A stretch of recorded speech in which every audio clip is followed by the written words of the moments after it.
We've got a few more weeks until we get some more snow, hopefully. Of course. WICR Morning Show. We're going to kick it off to some sports with Big Shot Rob.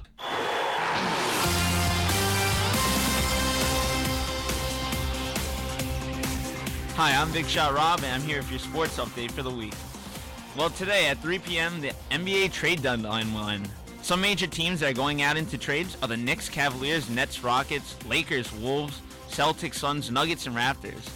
And some big names that are actually going around are players like Rajon Rondo from the Celtics, who this year is averaging 9.8 points per game and 7.1 assists per game, coming back from his ACL injury. Possible trade route going to Houston. However, the Rockets do not want to part with Chandler Parsons and draft picks, but we'll see if the Rockets will try to land Rondo by the end of this deadline. Another big name going around, Pau Gasol of the LA Lakers. Pau Gasol is having a great year with 17 points per game and 10 rebounds per game. Definitely a great big man to add to a roster, and Cleveland and the Suns are looking into a trade for him. Two other big names, Jeff Teague and Kyle Lowry, two big point guards that the New York Knicks should be looking into, as they have been struggling at that position with Raymond Felton, who has just been having probably one of his worst years in the NBA. Last night's recap of the basketball game, the New York Knicks beat the New Orleans Pelicans 98-91. The Knicks finally ended their 3-game skip and finally hope to come back with 28 games left and make the final playoff seed in the East. Carmelo Anthony finished with 42 points and 4 rebounds, and sharpshooters J.R. Smith and Tim Hardaway Jr. finished the game with 35 points scored combined. However, main concerns after the game were trade piece Iman Shumpert, who left the game with a sprained MCL. Wow. Iman Shumpert dealing with injury left. Not good. Left or right knee? No one knows. The specifics. You never know. It was the knee where he tore his ACL a couple years back. Oh, okay, so that ain't good. That's never good. That's never good. Well, now the Knicks can't trade him, so... It's even worse. Let's not talk about this. Let's go to the Nets, Rob. What happened with them? They also came out with a big win last night, 105-99 over Utah. The Nets are still battling, trying to go up higher in that East. We know how that playoff picture is. Yeah. It's everybody's under 500 unless you're a division leader. Hey, we're working on it though. These Nets are coming up hard, man. Won 5 out of the last 7. They've got the best record in the East since the All-Star break. True. They are booming, and I love them, and I love the Nets. Go Nets. I think Jason Kidd... I don't know why I like them, but I do. Just go Nets. Go Nets. I think Jason Kidd ripping into Darren Williams really worked out. Yeah, that might have... I was very skeptical of the Jason Kidd hire over the summer because I don't like former players who come back as coaches, especially as quick as Kidd did. He retired, and then he was coach about 30 minutes later.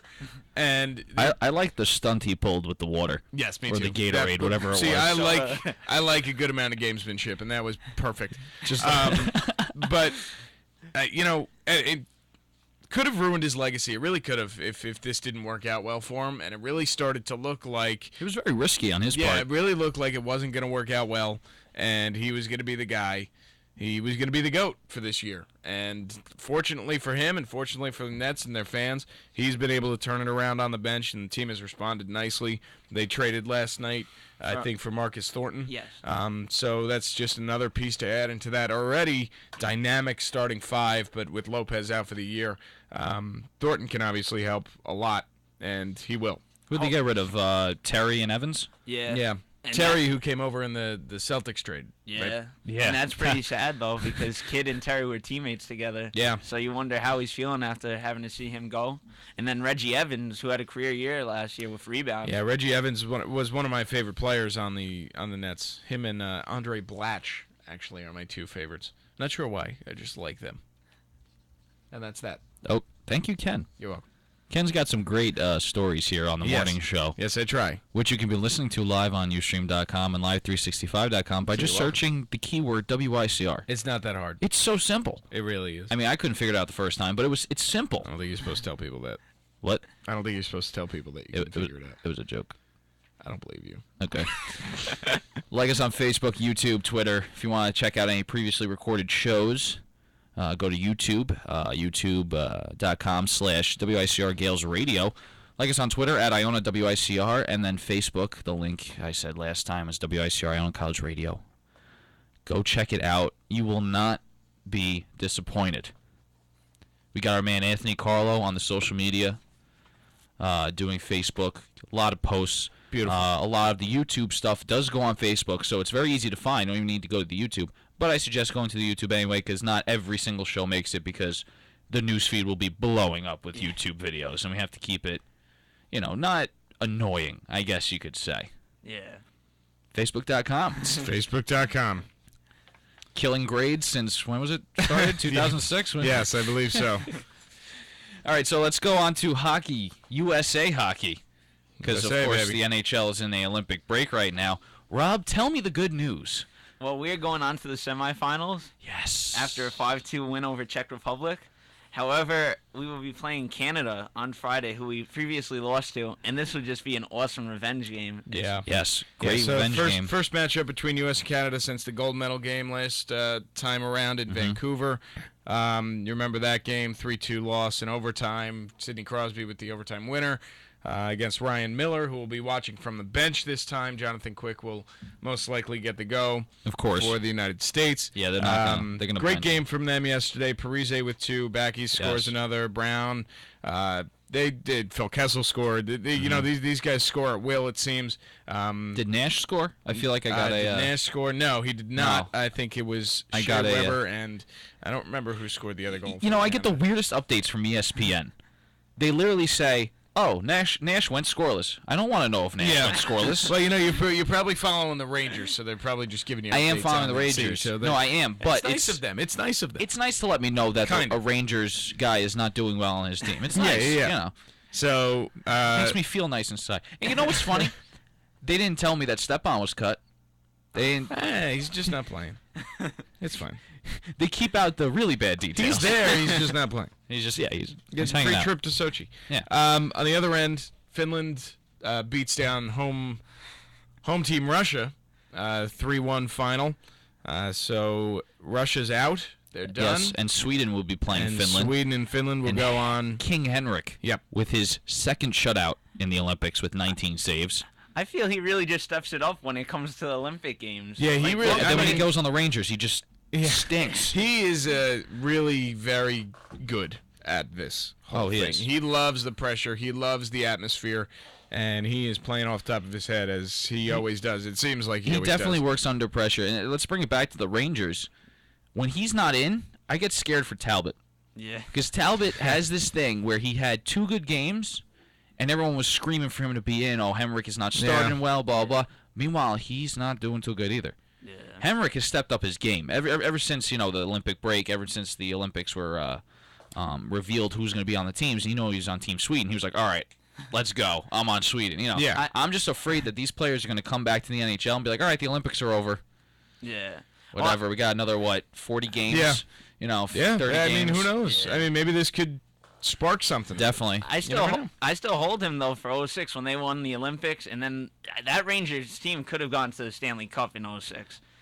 I'm going to be honest. They could have went to the Stanley Cup last year, with the roster, lockout, with the yeah. roster too. Yeah. If Tortorella kept Kreider, if Tortorella did the right thing, Oh, stop it. wait a minute. If Tortorella did the right thing and kept the players that actually produced on that team, because Kreider was good. I think Tortorella had a personal vendetta against him. I don't think Tortorella liked him. Yeah, and You know. especially when he stepped up in the playoffs. He stepped up in the playoffs in the first season. Yeah, he was immature. He still kind of is. He's only 22 years old. He's not much experience in the NHL. But Alain Vigneault's doing the right thing and keeping Kreider so he gets the experience so he can be a phenomenal player. Yeah, If Kreider keeps doing what he's doing, I think he'll be captain one day. yeah. I think he'll move up to assistant and then captain. Maybe not on the Rangers. I would like to see him stay there, but I'm telling you, he's going to be he's not going to be a Sidney Crosby. He was captain at 19, but Yeah. I think he's going to do great things. Bring back Sean Avery. Yeah, bring back Sean Avery. What was that about? What was it? 3 years ago, they brought him out of retirement or something. He played Yeah. for like 3 games and it was The like guy- a, all like he a does novelty. is fight. Yeah. You need a big man. You need a fighter. We have Carcillo now though, so I don't know. I'm going to keep my mouth shut on everything you guys just said. I know you're an Islanders fan, but let's talk about some sad news with the Islanders. Yeah. Tavares. Johnny T. Well, I mean, when your season's over by November, it doesn't really matter, so I'm not really too upset. I mean, but still, he's a great player. yeah, no, he is. He was having a great season. He's having a career year, but I mean, hopefully he won't need surgery. I mean, even if he does, he'll be ready for camp. So I'm not Right. overly worried. I'm just happy he didn't get hurt later and has to miss any part of next season. Right. So for those who don't know what we're talking about, he got hurt severely. Yep. What did he hurt? Yeah, he tore his everything. MCL? In his knee. I think it was his left knee, who got hit on a check from Anton Kuldis, I believe is his name, the Latvian player who can go to hell. But other than that, okay. He's going to be fine. He'll be ready for next season. I mean, this season's over and done anyway. But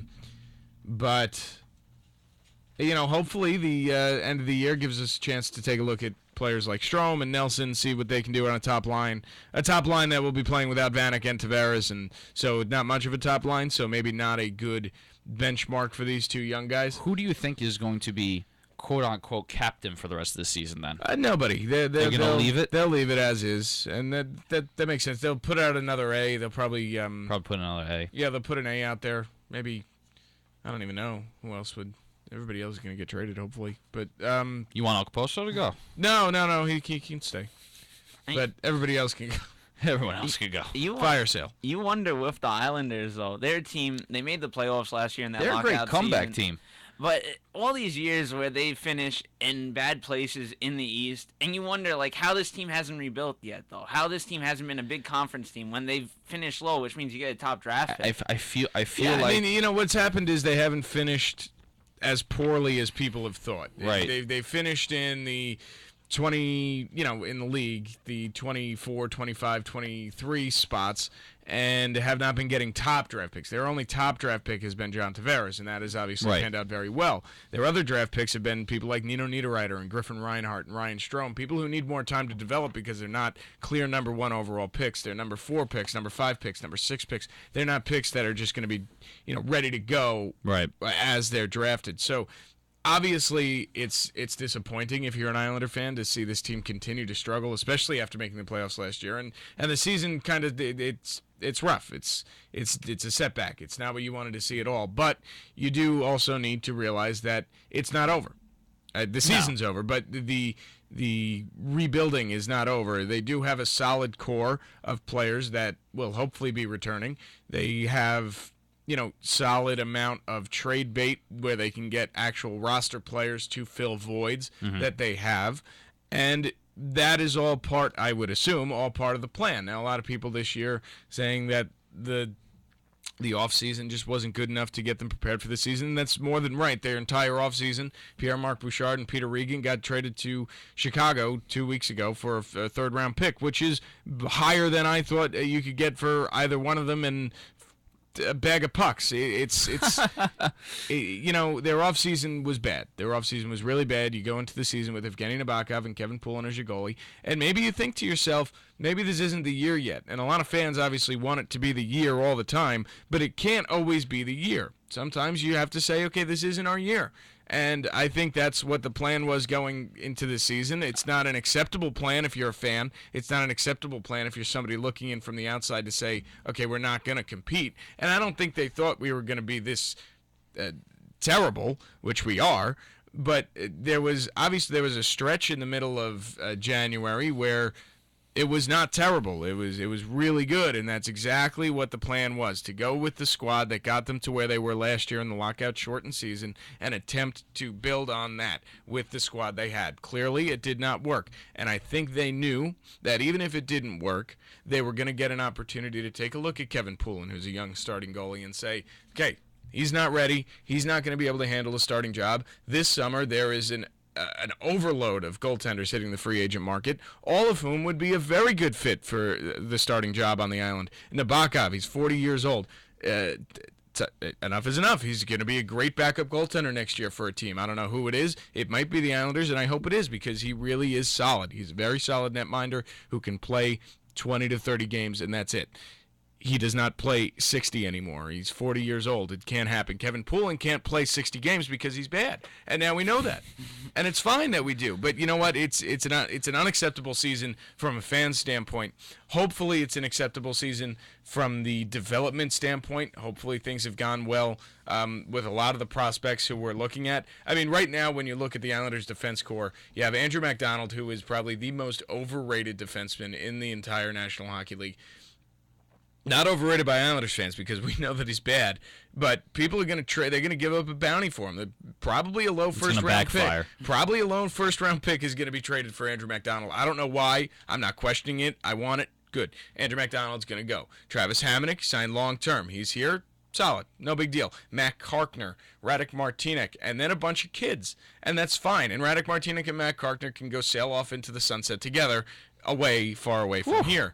Now, Aaron Ness, Calvin Dehan, Matt Donovan, people like that are going to get their shot. And this has been their shot. And unfortunately, the Islanders' defense and goaltending, which I've talked about at length here, has been the worst in the National Hockey League. And it's not hard to understand why. Because Lubomir Visnovsky missed half the season. Because Travis Hamonic has now missed 11 games. Because Andrew MacDonald is bad. Because Kevin Poulin is bad. Because Evgeny Nabokov's got to play 100 games and he's old. It's not working. And we understand that. And it's a good development standpoint to see that. We need to understand that we can't win every year. And we haven't won in a while, but we also need to understand that you can't just win. You don't just make the playoffs and then, oh, my God, we win. Oh, my God, yay. It doesn't just work like that. So Tavares is hurt. I'm not upset because he'll be back for next season, and hopefully it'll be okay. Ken Reichman did not breathe once, if anyone wants to know, during that whole time. I think it's a feat. Thank you. Wow. Really quickly, what happened to Women's Olympics? Oh, today they will be playing for the gold medal game versus That's Canada. right. And you know that's going to be a great game. Canada USA women's gold medal final. That'll be great. Switzerland actually beat Sweden earlier today to take the bronze. So it's just a race for gold and silver. Yeah, really moving stuff there. Switzerland was very ecstatic on the bench. And when there's bad news, there's good news. Matt Harvey cleared to begin throwing today. So everything is right in the world. There you go. That's it for us today at the morning show. I hope you enjoyed it. Sorry. Thanks for waking up with us. Ken Reichman with a rant on the Islanders. Yeah, I did a little Reichman rant there at the end. If anyone wants to know anything about the Islanders, please contact Kenny. That's it for us, like I said. Thank you, Rob Boncardo, Big Shot Rob, for producing today. You'll catch him tomorrow, 2 to 3, with Jersey Joe on the Sports Vault. Please listen in on Ustream.com. We got Jersey Joe in the morning, right? We got Jersey Joe tomorrow morning at 9, so listen in on the WICR Morning Show. We're on every morning at 9, Monday through Friday, not Saturday, Sunday. No. But yeah, listen in. Thanks for listening in, and we appreciate it. We'll see you tomorrow morning at 9.